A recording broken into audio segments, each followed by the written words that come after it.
thought my Olympic dream's over. So I got that second opportunity. Actually, at a World Cup in Doha, when I got the call from the national coach, won a silver medal on floor, and he rang me up and he said, "Look, Max is injured." I basically flew straight from Doha to Italy to compete. And then I retained my European title, and that kind of secured my spot for the Olympic Games. Welcome to Dive Beyond Sport, the podcast where performance meets humanity. Today's guest, British gymnast Luke Whitehouse. Thank you so much for joining us. Thanks for having me.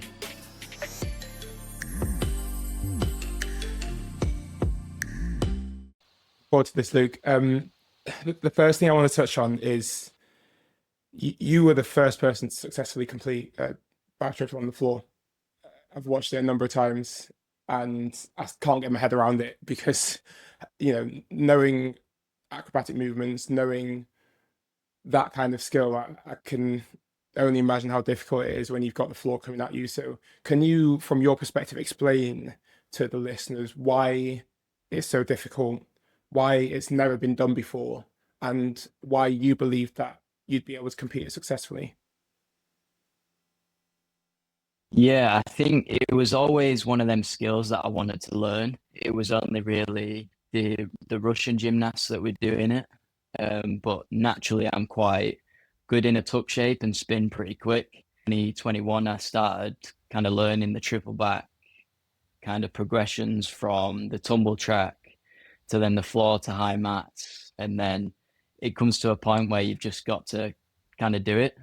But obviously, in a safe environment, going from the landing area to the actual floor. But that was, months and months of practice to then, obviously a bit like diving, you don't just do it straight away.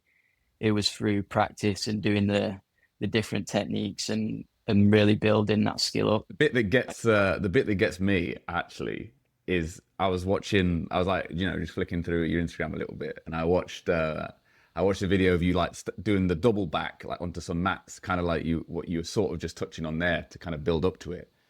But I was like, I don't know what's worse, like just sending a back triple or having to do back double up onto, and what was it? It was like over 6 foot, right? Like the mats.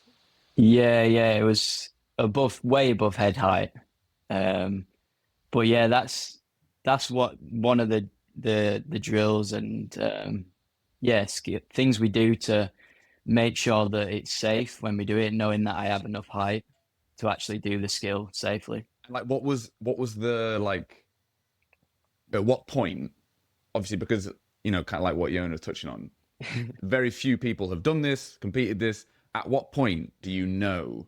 Like in diving, it's kind of easy. Let's say if you're a springboard diver, you've got the 1 meter and you've got the 3 meter springboard.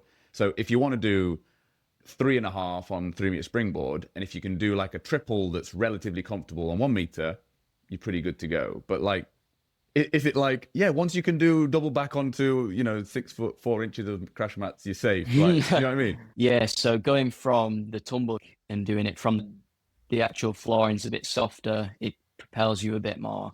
You've got the confidence. For me, it's definitely a skill where you feel it. I know you as divers, you probably feel it as well. You don't really know where you are. I have my setting points and see where I am and then kind of hold and feel. And it's more of a feeling when I open out to land it, No way. not kind of seeing it. You're not spotting every somersault. See, I thought you'd be spotting every somersault because there's divers who, can literally see HD vision, every single somersault, spotting, know where to come out. Personally, for me, I didn't do that. I was more of a feeler like you. But Yeah. I thought because it's the floor coming up, you'd be seeing the floor each time. No, for me on the triple back, it's definitely more feel. But with like the double twisting, double twist somersaults and triple double, that's more feeling and seeing the floor and actually being able to kick out. And then obviously with gymnastics, when it comes to performing a skill in competition for the first time, were you literally the first person ever in history to perform this skill, or had someone done it maybe one time before? No, yeah, so I've done it before. Okay. I was the first British gymnast to do it. Right. Okay. because obviously Yeah, there's like the whole naming thing, and when you perform a skill in competition, yeah, um, you get it named after you, which would be pretty cool. But someone's obviously just beating you to that.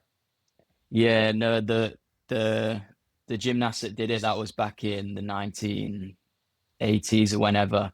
But it's a really rare skill. Not a lot of people do the triple back.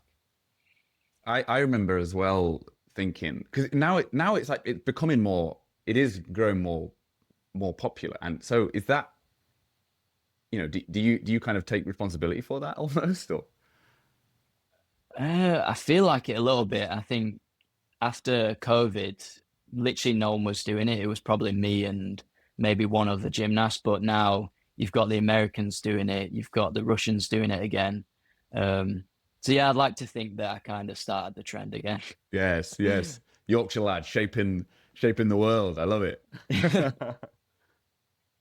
Yeah. And then I suppose then just going back to before that, when you were a bit like Yona sort of touched on, when you were thinking about implementing it and thinking like, okay, I think this is possible, how much, like, the reasoning behind it, were you motivated by the thought of being one of the only in the world, the first British gymnast ever to have done it? Partly, but for me, it was a skill that came quite naturally to me. And it's one of them skills that is high value. So for me, in my floor routine, we have 8 skills, and you kind of build your difficulty for the skills. And the triple back gives me a big advantage, and it's a skill that I'm quite comfortable doing. I've always been very jealous of those people who, Fred, those ones who have a front four and a half as just their banker because it's just the one that is the most comfortable for them, and they can just slot it in at the end of their list. They know it's going for like 80 points minimum because they can do it for 7.5, 8, no matter what help they get. Like I'm so jealous of that. But it's such a powerful thing. It's such an amazing thing to have, and so that puts you in an amazing position going into competitions. But kind of reverting to the very start of your career, Luke, um, coming from Halifax, as we mentioned, Yorkshire born and bred. What was it about you that got you hooked on gymnastics? How did you discover it? Was it a family thing? And what did you really love about it to want to stay involved? Yeah, so I started gymnastics at the age of about 5 at my local primary school, an after school club. Um, and kind of just built from there. When I was younger, I did a load of different sports, kind of swimming, tennis, athletics, football, just a really sporty kid. And then when I was about 9 years old, that's when I decided that I kind of wanted to focus on gymnastics, and gymnastics was the sport that I enjoyed the most. And it was purely just because I enjoyed the sport and I loved to do it.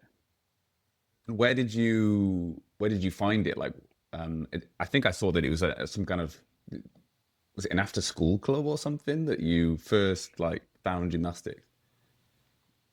Yeah, so it was just an after school club at my primary school I went to, Saltable, and I just built from there really. And then I started at a club in Halifax, and then in 2016, when I was about 15 years old, maybe moved to a club in Leeds, and that's where I've been ever since. And when in the very beginning, that the Luke Whitehouse that was starting and trying gymnastics for the first time, like what was that Luke like at that stage? Yeah, obviously I'm a totally different person now. When I was younger, I was quite shy, not very outgoing, but I think through my career and as I've built and as I've got older, I've become more comfortable. And yeah, going out and performing in front of thousands of people, I guess, and speaking to cameras and the media has probably helped me grow as a person. I think it's always quite interesting um, when when athletes are shy, especially in kind of public settings in the media, because a lot of people watching will see their performances and see that the way that they behave, and particularly in your favorite event, the floor, where it is a performance, it's a show, and probably much more than any other apparatus. Um, and you have to present this really confident, I guess, extrovert, but deep down inside, that's the opposite of what you truly feel. And sometimes I think the same of myself. I've always considered myself quite a shy person, but I knew I could be an extrovert when I needed to, and I could, show and perform when I needed to. And I don't know, I feel like it's helped. I feel like diving and doing that has helped me so much in just general life to be more confident in myself and be brave to stand and speak out in situations when otherwise I might have just taken a step back. Do you feel like gymnastics has done a similar thing for you? And what's that kind of process been like to become, I guess, more confident, less quote unquote shy, off the gymnastics floor? Yeah, it definitely has helped a lot, and probably noticed it the most since probably 2022 when I started kind of competing more of a senior and getting them results, and the results kind of backing up what I've been saying. I'm sure we'll get on to the book that's influenced me a lot. But yeah, a book that's helped me, and obviously working quite close with the national coach as well has been really beneficial in kind of giving me that confidence. Tell us about that book now. Go ahead. Yeah, so I'm sure it's probably a popular one, but it's The Secret to Living the Law of Attraction. And it's helped me both in kind of putting my thoughts and feelings out there and not being worried about kind of what people think about it. But for me, especially more recently, truly believing that I'm one of the best in the world on the floor, and kind of putting it out there and saying that I'm going to win and I want to win these titles and Olympics and world championships. And even through injury, I'm sure we'll come on to it, but last year it was one of my most successful years, but in actual fact, I was managing an injury the whole way through. But the book, it's got stuff in there that really helped me. Could you give us like a specific kind of, I guess, maybe training example of almost the difference in behavior before you read the book compared to after you read the book? Like what you would do in a certain situation that would be different because of what you learned from reading that book? Yeah, it talks a lot about positive affirmations and things like that. So gymnastics, I'd say probably 90% mental. Yeah. A lot of it is. I'm sure it's the same with diving and a lot of other sports. But if you have no confidence, especially going for these dangerous skills, then it is going to be dangerous and you might not be able to do it. But having that true confidence and true belief in that you're going to be able to do this skill, yeah, it's really helped. I love that. I love that, Luke. And again, something that Jonas like often says is just like how important it is to back yourself. And I think one of, listening to you now, it reinforces it to me, because one of the mistakes that I made was not backing myself out of competition. In a competition, like I kind of put on the show, right? Like I wore the mask, I put my chest out, and I did what I had to do. But away from the competition, I think I really struggled. Just because my journey, like I was never the golden boy, right, from the initial like start out versus someone like a Tom Daly, let's say.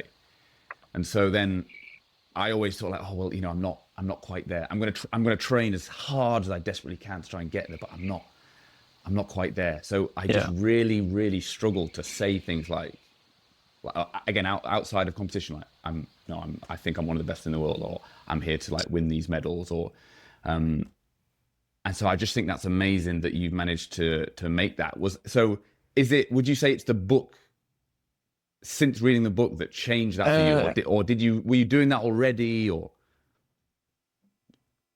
Yeah, so in 2022, I started working really closely with the national coach, Baz Colley, the head national coach now, and he's probably been one of sort of like a mentor really in terms of like helping me build that confidence and really believe in myself on the floor and off the floor.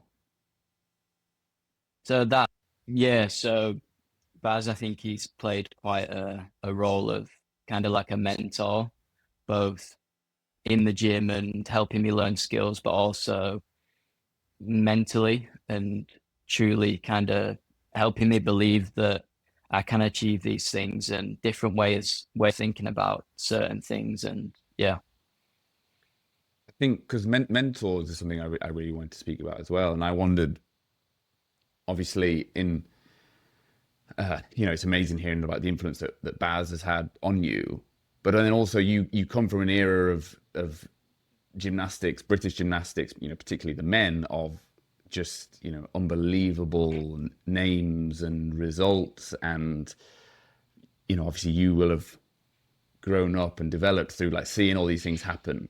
Has that, like, what impact and influence do you think that's had on you? I can imagine it would be inspiring, but I could also imagine it could also be a challenge. Like, how am I going to be as good as these guys? I mean, what was your kind of thoughts around that?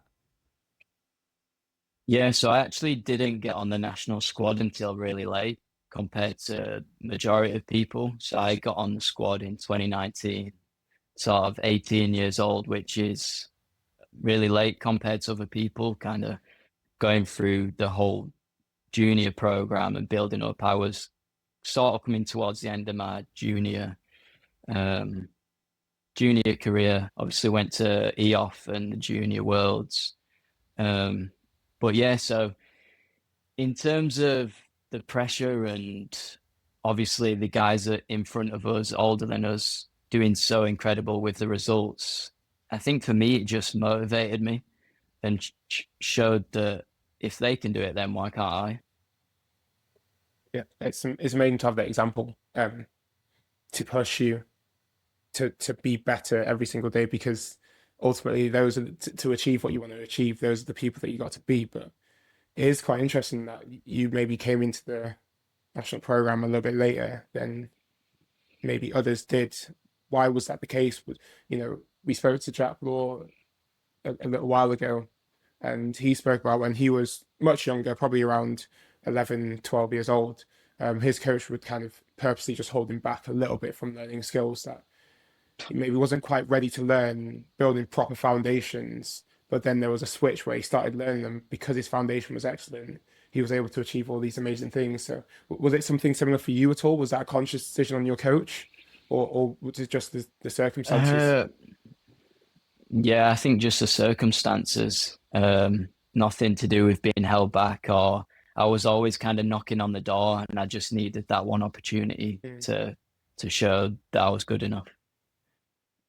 Then again, was that looking at your kind of your results and your competitive journey, like once you were on the GB team, and it seemed like you had some incredible results, but then still weren't necessarily. Am I right in thinking 2023 you became European champion for the first time, but then 2023 later in that year for the World Championships, you you you you were there, but you didn't actually compete in the final in the team event or something. Have I got this right?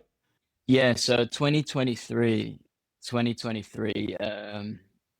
this is where I won my first world, standing on the podium with the Filipino gymnast Carlos Yulo and the Japanese gymnast that at the time were the best in the world. And yeah, that made me realize that, wow, I'm up with the very best. And yeah, that year I became European floor champion on my senior debut. But yeah, later on in the year, the World Championships, I missed out on selection. Just one of them things that, for me, kind of because of my result, that the Europeans expected to be on the team, but unfortunately missed out. Whether that was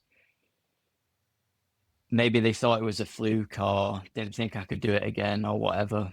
But I think that experience made me more hungry.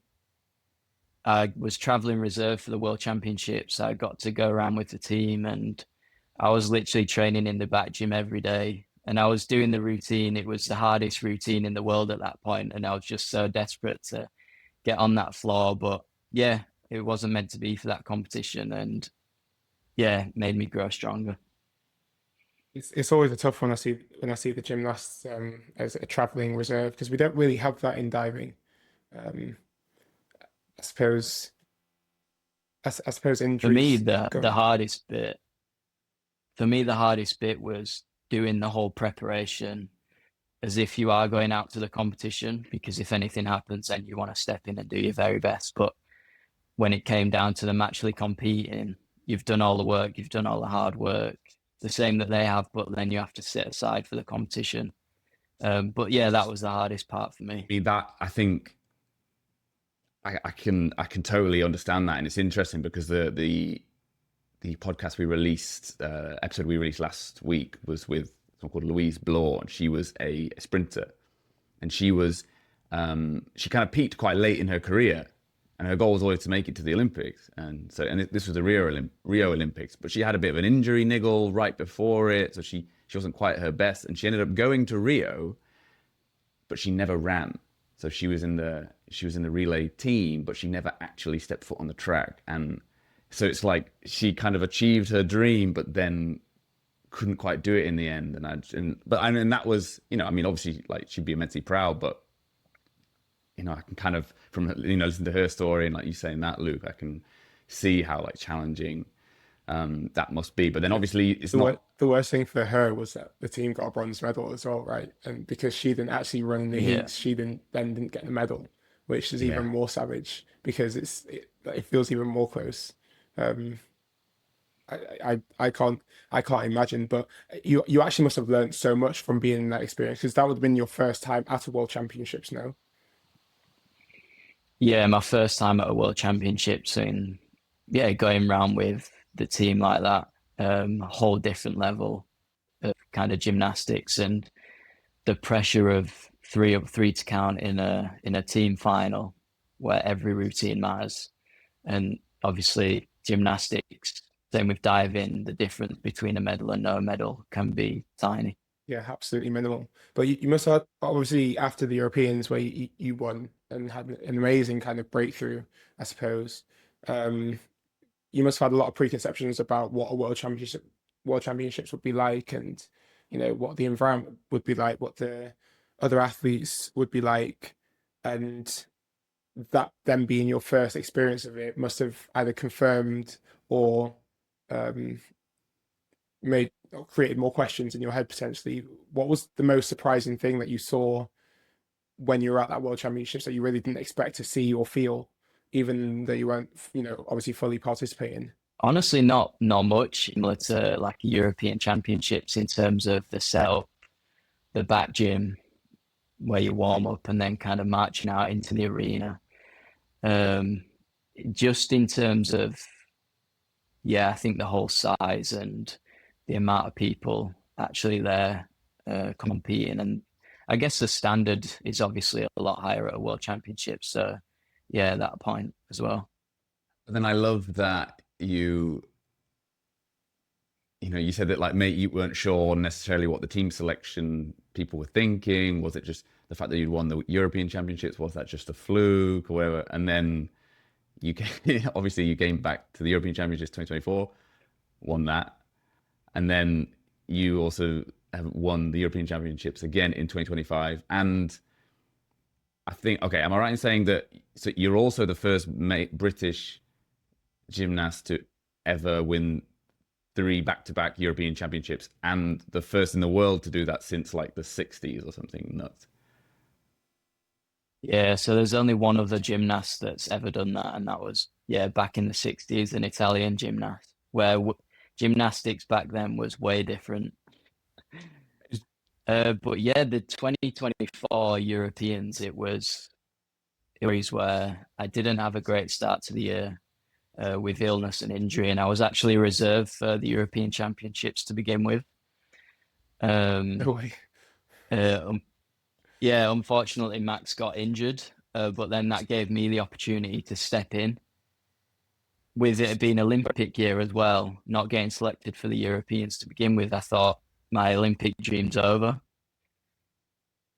So I got that second opportunity. Actually, at a World Cup in Doha, when I got the call from the national coach, I just won a silver medal on floor, and he rang me up and he said, "Look, Max is injured," and I basically flew straight from Doha to Italy to compete.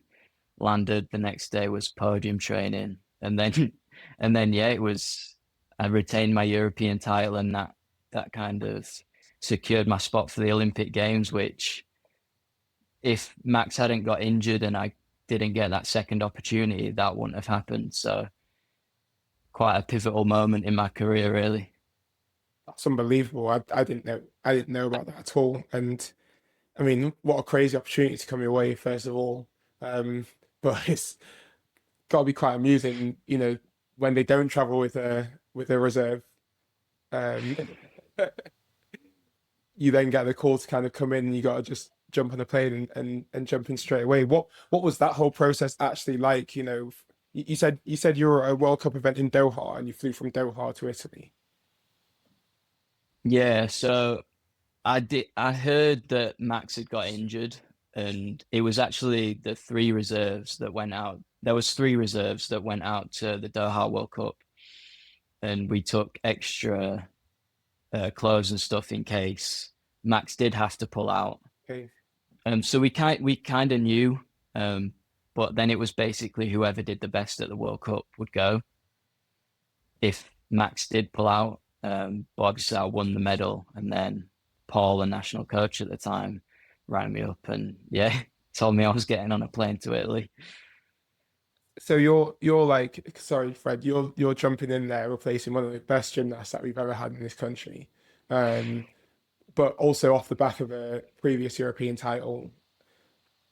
So I don't know, what were you expecting from that competition? Did you have a goal in mind? Were you there to defend, or were you just enjoying, savoring the moment?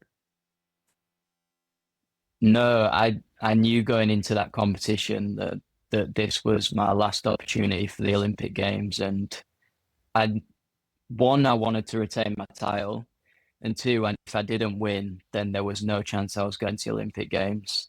So it was on my mind, but I didn't. I tried not to think about it too much, but obviously it's going on in your head, and yeah, waiting for that score to come through. I knew I'd done a good routine, and when the scoreboard came up and I was in first place, yeah, it was crazy. I just want to absolutely clarify here. So, because the fact that you won meant that you went to the Olympics, but was that is that an official thing, or was that like selection policy, or like, so how and you knew going into it that you had to win if you wanted to go to the Olympic Games? Like, that's insane. Well, I think, well, I competed on vault as well, and I needed to do a double front half on there. So there's loads of different things that kind of contributed to me going to the Olympic Games, but winning that European title kind of confirmed it to them, sort of thing, and was kind of impossible for them not to send me to the games at that point. But for me, waiting for the confirmation to come through, I was still 50-50. I didn't know. Because of the previous year at the World Championships, I was still unsure whether they'd select me or not. Is that the most nervous you've ever been for a routine? I don't think so. So I was speaking about Baz earlier, the first European Championships, he was trying to like rile me up, get me going, get me up for it. The second European Championships, I was like ready to go, and he was like calming me down. So yeah, a load of different things. But yeah, no, I think when I think about nerves, I try to use it to my advantage and really turn the nerves into power. I feel like you're an example when I'm really thinking about this, being now in my role that I'm in, high performance level in diving. You're an example of what almost the dream athlete is for UK sport, Team GB, whatever. Because not just of like obviously the talent and the skill, the ability to do what you do, your approach to training obviously must be fantastic. You've had great mentors, you've had great guidance over the years. Your mindset is great straight away, but it's like the maturity to think so clearly and so clinically in high pressure scenarios, which so many people don't have. But in my coaching role, I feel like that's what I'm mostly trying to teach the athletes, because in this group that we have, they're all extremely talented divers in their own right. They're phenomenal. But that last little bit, what you're talking about, is the difference that separates, the great athletes from the almost athletes in terms of the ones who have the most talent. And I think for myself, I'm slightly different because I had to work extremely hard to get anything out of my career. Because yes, I was talented, but physically I didn't have the right body shape. And Freddie may be slightly the same for slightly different reasons. But the clarity of your thought to go into that event, knowing what you need to do, but you're having to be told to calm down is, and you're not having to be hyped up in that moment. You're not disappointed about the situation. You understand the steps so clearly in such a high pressure situation. It's amazing. Like, what was it about your kind of upbringing in the sport that taught you that? Was it the people that you were around? Or was it just natural? Do you know? Yeah, my dad always said like control the controllables, ignore all the other things, just control what you can control, and whatever's meant to be will meant to be. And that was one of the things that Baz said to me before the floor routine, calming me down. He said, "What's meant for you is coming for you." And yeah, just doing the routine and going through the routine, thinking, I'm nearly there, but still locking in because the routine's not over. It's not over until you kind of walk off the floor. And yeah, waiting for that score to come through was probably one of the most nerve-wracking waits. But when it came through, just pure emotion. And I guess a little bit of weight lifted off the shoulders, knowing that I'd, one, retained my title, and two, done the best possible thing I can to prove to the selectors that that's the reason why you should put me on the Olympic team. I mean, absolutely, absolutely. But I guess like what Jonas said, the maturity though, because again, control the controllables. I mean, you hear it may potentially relatively often, right? But it's actually, that is so powerful. Like that phrase, it's so powerful. But I think it would be easy to like hear that from a coach and just go, yeah, okay, and not really like take it on board, or like from your dad. I mean, and also, what was your dad's background? Was he an athlete? He's done a lot of kind of marathons and Ironmans, but he was never a professional athlete. He worked in the bank, but I guess things from the bank and things from him growing up and him going through sport, and I guess with injuries from his marathon training. Yeah. And then yeah, just so again, it just seems like, again, to me, that importance of role models as well. I mean, how crucial do you think the good role models have been for you and your career? Because it seems like you've had, amazing examples at potentially every stage of your career. Yeah, like when I first started gymnastics, I was never the most talented gymnast, but I was always one of them that worked the hardest. And yeah, kind of just been getting better and better throughout my career.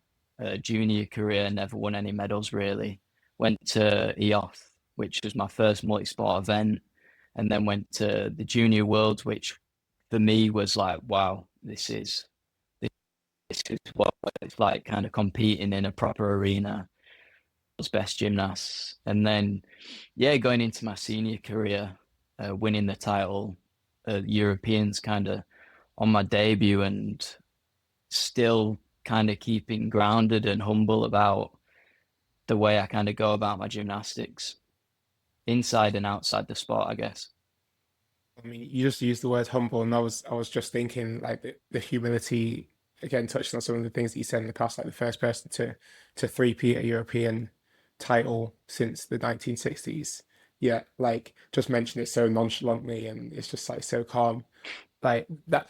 But humility is one of my strongest principles in high performance sport, because at the end of the day, we are all figuring it out. No matter what success you've gone through, there's still things to learn and be better at. And I find that when you get a bit too cocky, you get a bit too confident, the sport is there ready to beat you down straight away. So you actually might as well just stay humble and trust the process and keep on working hard and do everything that you can do. And I mean, it's an incredible mindset that you've got, but not many people have that from such a young age. Yeah, I guess it's just thing from growing up and having my parents and my brother and obviously other family members, and working closely with Baz, and then my three coaches at Leeds, Andy, Dave and Tom, kind of keeping me in the right path, I guess. Yeah. I want to speak about off the off the floor a little bit, and you place a lot of importance and value on preparing for life after sport. Already you're studying, and you've got a lot of ambitions for what you want to do to support the sport, but beyond being a gymnast. Obviously, historically, athletes weren't always supported to be able to actually like explore their identity beyond their sport as much as I think athletes currently are now. What's that like for you in gymnastics? Yeah. Who are the people that kind of enable you to do all these things outside of sport? Yeah, so for me, education was kind of always important for me. I'm not the brightest student, but I think it's really important to kind of have that plan B alongside the gymnastics. And yeah, after school, I went to college and I did a BTEC in sport exercise science, which it wasn't an A level, so it wasn't exams. It was more like coursework, but that worked really well alongside my gymnastics. And then obviously COVID happened and didn't go to uni straight away, and all of what COVID happened and training at home. And then when the lockdowns came, kind of in tears, the Norths sort of shut down first, and I actually moved down to my uncle's house to train down there for a bit. But then obviously all the competitions got cancelled, so I moved back up. But yeah, then decided it was to go to university. I think competing and being successful at sport, at high level sport, is not guaranteed, and I think it's really important to have a career outside of that. Yeah. I mean, you say you maybe not the brightest student, and I know there's a lot of athletes that probably struggle with a similar feeling that they maybe aren't bright enough to study and to do all these different things. That the sport is all they've got, but you've opened up to that, but you were able to get yourself to go through, education and studying, even though you maybe didn't have the confidence that you'd be able to do it as well as you might want to. So how did you actually get yourself to go through that? Yeah, so at uni at Leeds Beckett, studying sport and exercise therapy, and I think it works really well alongside the gymnastics. Obviously, a lot of anatomy and learning about the body and how to kind of keep myself together. But obviously, the support from the university and also British Gymnastics, whether that be needing extensions for deadlines or All my tutors at Leeds Beckett have been incredible with whatever I need help with. Same with British Gymnastics, kind of supporting me. And if I need a letter sent to the uni to kind of confirm I'm at a competition, they'll do so. And yeah, both the support from British Gymnastics alongside the university is kind of what's made it possible. And you said it seemed like you kind of suggested that actually having the degree and the studies going on at the same time actually helped your mindset with the gymnastics. Yeah, I think a lot of sport and gymnast, you can just be so focused on the gymnastics, maybe it can kind of get a bit too much. Whereas it doesn't have to be university, but university for me has kind of taken my mind away from the gymnastics and maybe not made it feel like gymnastics is the be all and end all. My career's not going to last forever, and yeah, I want to be really successful at gymnastics and all the sponsorship and etc. But there's going to become a time where gymnastics isn't going to be there. So I've always wanted that plan B to kind of fall back on. Again, with just the mature, really sensible thinking, which all athletes thought in the same way, because it will make coaches' life so much easier because you don't have to worry about as much. Yeah, Your coaches must absolutely love you.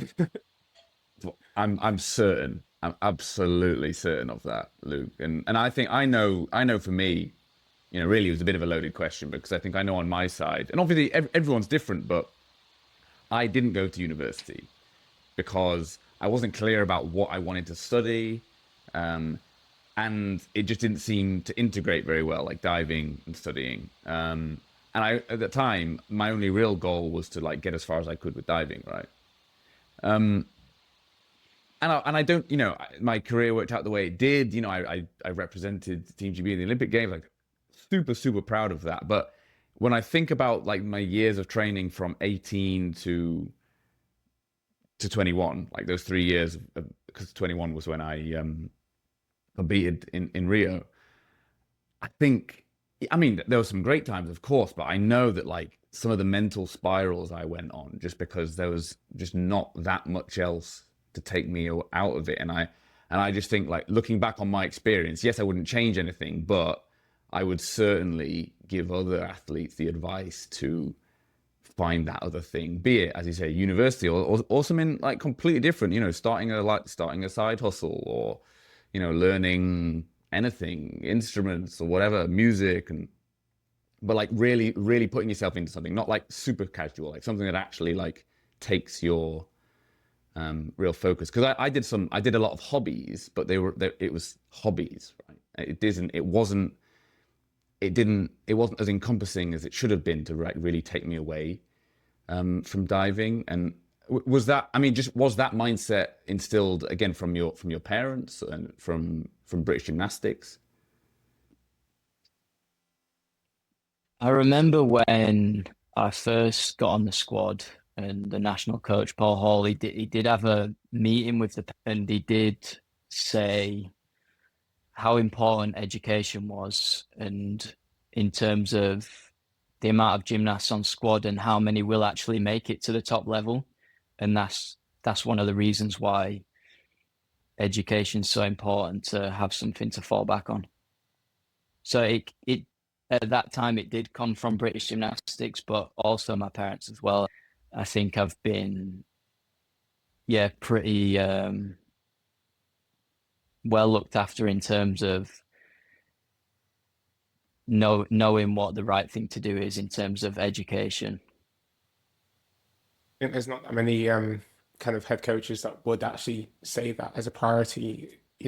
During my early years, I didn't hear that message that often from coaches because they wanted us to be the best athletes that we could be. But I found value. I wanted to go to university, and I chose sports science just because I knew that I was going to stay in sport, and sports science was vague enough to specialize in anything once I figured out what that one thing would be. But the best thing that you kind of mentioned as well is that it just aligned really well with my own training, and I could take some of the theory aspects and apply it practically to my training, and then vice versa. Like some of the things that I would go through, I'd go back and I'd learn about it at uni, and it would just click and make sense so much easier.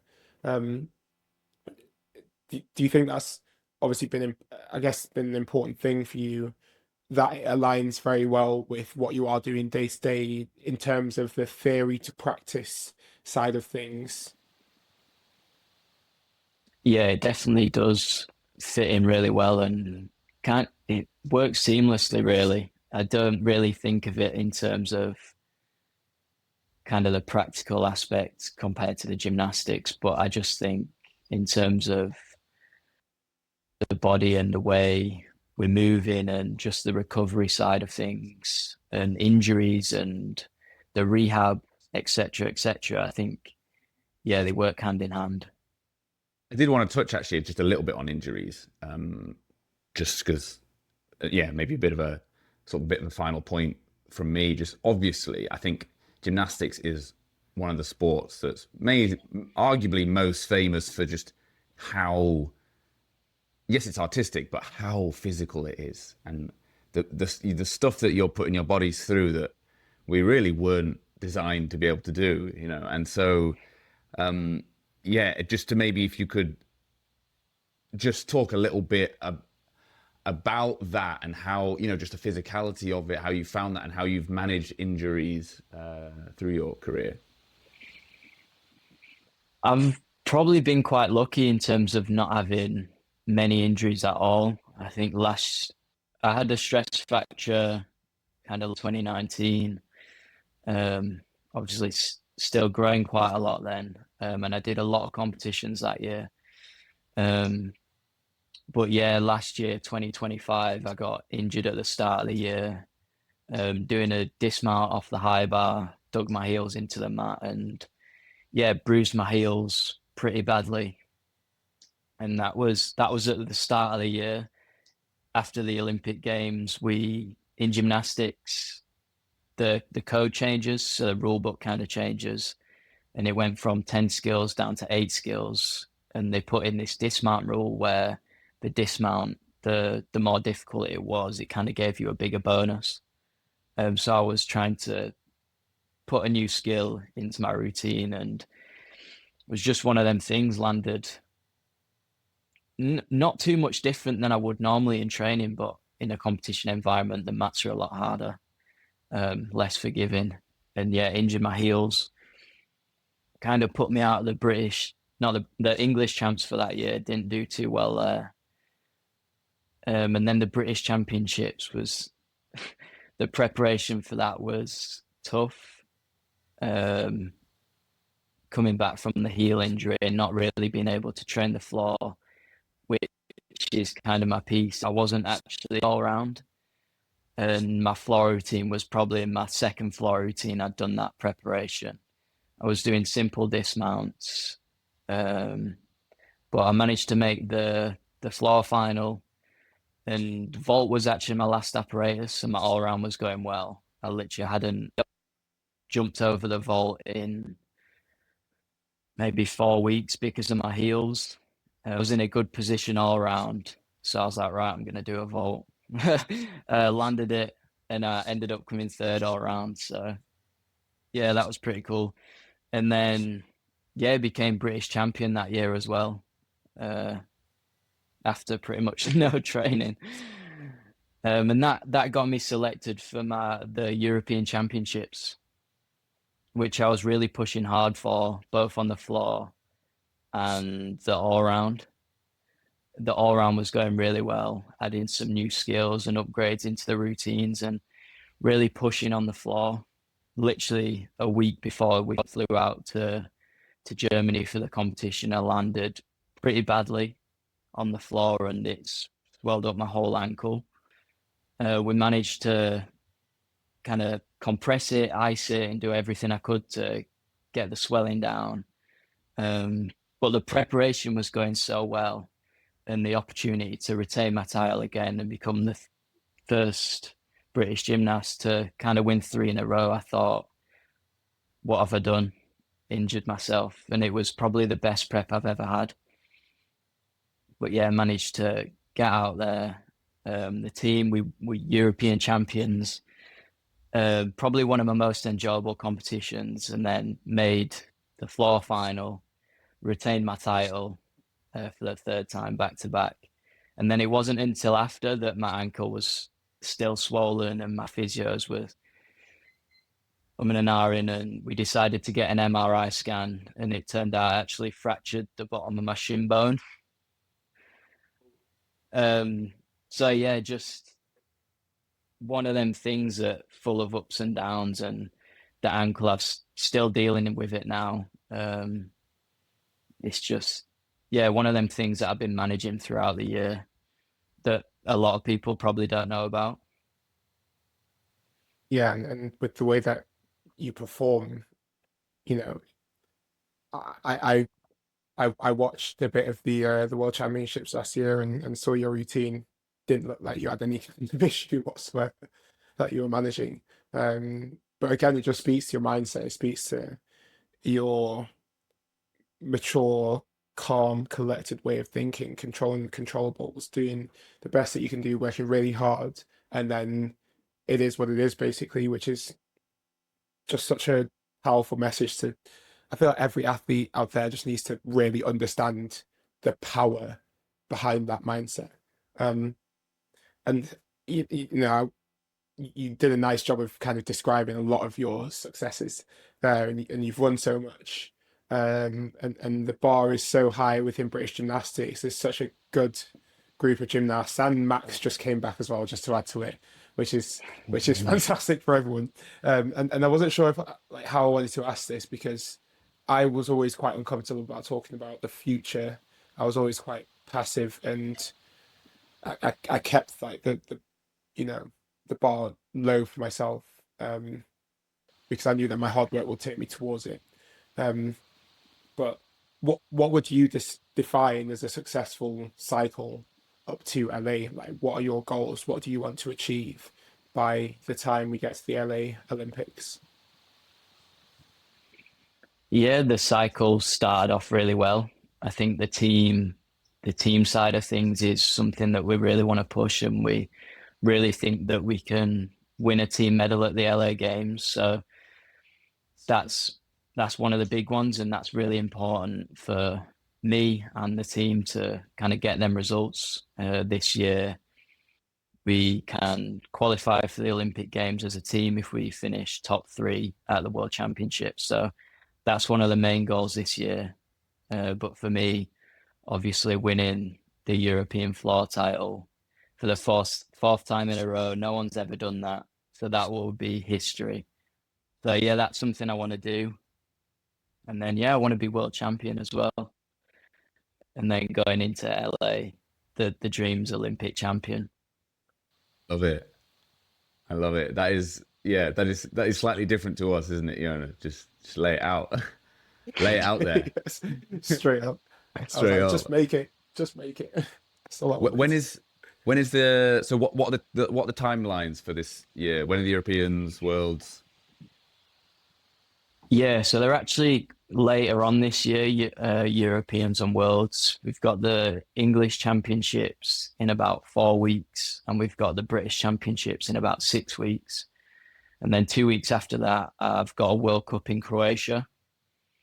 And the Europeans will be in Croatia actually. So, but the Europeans aren't until later on in the year. I think April time maybe. And then the Worlds are always quite late in the year. But yeah, there's plenty of time to kind of get my ankle sorted, build up the routines, hopefully add some upgrades on floor. Maybe not in time for Europeans, but definitely time for the World Championships at the end of the year. A bit upgrades. Excited to watch. I'm excited to watch. Fred, I have one more question before the movie title question, actually. And this is a bit of a a fun one because I know now, and I used to train with now when I did gymnastics a long time ago. But you've spoken, Luke, about having a future gymnastics club and giving back to the sport. It's something that a lot of gymnasts do, and I know that obviously now has his gymnastic clubs. Max has a couple, I think, or just one. Joe Fraser's got one. So being from the Leeds area, same club as now, why should people come to your club over Niall Wilson Gymnastics? I think it's so important for kids to get into sport, so important for not just the mental health, but obviously the physical health as well. And for me, gymnastics is so important, and just in terms of building skills, not just for gymnastics, but for life in general. Especially for me, I started off at tumble tots, um, obviously building coordination, agility, all them sort of stuff. Um, but yeah, that's one of the big dreams of mine, just to have my own gymnastics club and really give back to the community and yeah, get everyone involved in gymnastics. Just trying to give as much opportunity as possible. The more clubs, the merrier. Pretty much. I love it. And I mean, we Yeah. couldn't agree more really in terms of the power of sport. Yeah. So before we wrap up this main episode, Luke, obviously we love to finish these episodes by getting the guests to name the episode themselves. But really, in the framing of if your life, if your sporting career was a movie title, a film title, what would that title be? Have you got an answer for us? Yeah, I've been thinking of it a lot over the last couple of days, and I think just in terms of my career and the ups and downs, and yeah, my title would be The Unbreakable Will to Win. Good Lord, that's powerful. That hit. Wow. Yeah, I just think in terms of everything that happened last year and the European Championships the year before and everything that happened, the ups and downs, I think, yeah, that title's perfect. The The unbreakable will to win. to win. I wish I had a bit of that when I was a diver. Yeah. It's so funny. I had an unbreakable will to win when it came to like playing football, tennis, or playing spike ball. Oh, spike ball.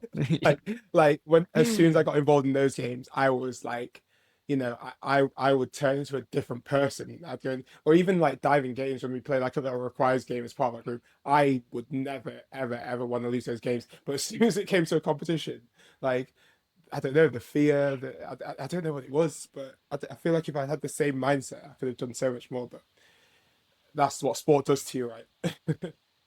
Hey, that is Yeah, we've got quite a big group at Leeds now, and we always do like trampolines landing games, and got a big group of lads at Leeds now, and the rivalry between us all to win.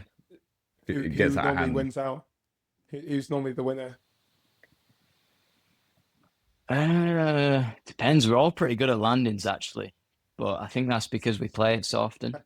But usually whoever's on my team, I guess. The That's unbreakable what I will to thought I'd win. hear.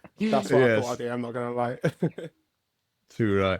And I think that's the first time that we've got like the perfect like YouTube title for the episode. Oh, this is unbelievable. Do you know what I mean? Yeah. That is so awesome. Luke, thank you.